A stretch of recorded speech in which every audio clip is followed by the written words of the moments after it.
17,500 రూపాయలు ప్యాడీ ఉంటే నేను 20,000 ఇచ్చాను.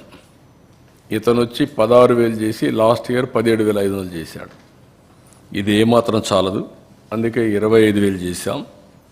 అన్నీ కూడా పెంచాం. హెక్టార్కి 25,000, ఎకరాకు 10,000.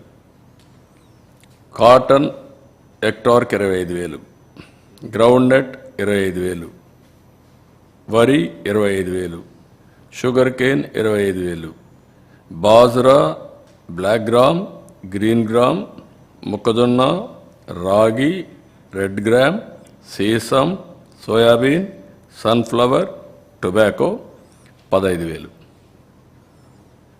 క్యాస్టర్, జూట్, కొర్ర, సామ ఇవి కూడా 15,000. ఇది కాకుండా హార్టికల్చర్కి వచ్చినప్పుడు banana 35,000, turmeric 35,000, vegetables 25,000, betel vine 75,000 ఎకరాకు, యామ్ 35,000 కంద, మిరప 35,000, పప్పాయి 25,000, టమాటో 25,000, గోవా జామ 35,000, ఫ్లవర్స్ 25,000, ఉల్లిపాయలకు 25,000, నిమ్మ 35,000, మామిడి 35,000, కాఫీ 35,000, వాటర్ మెలన్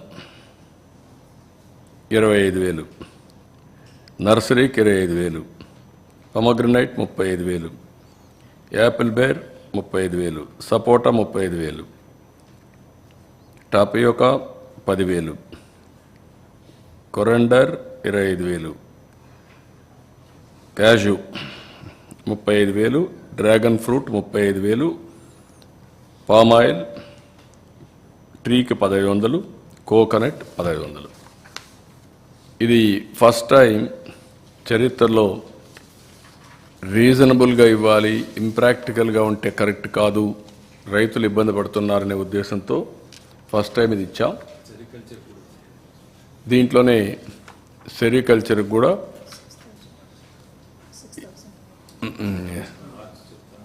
చెప్తాను, లేదు 25,000 ఇస్తాం. సెరికల్చర్కి కూడా 25,000 ఇస్తాం. ఇంకా ఏదైనా ప్రాబ్లం ఉందనుకుంటే నేను ఆలోచిస్తాను. 25,000 రూపీస్ ఎక్కువ నష్టం కాదు, అది హెక్టార్కి. దెన్ ఇవన్నీ ఇచ్చిన తర్వాత మాకు కన్జంప్షన్ లోన్స్ బ్యాంక్స్ చెప్పింది 175 సచివాలయాల్లో గ్రౌండ్ ఫ్లోర్లో ఉండే వాళ్ళకి 50,000 ఇమ్మన్నాం. 36 నెలలు రీపేమెంట్ పీరియడ్, 3 నెలలు మారిటోరియం.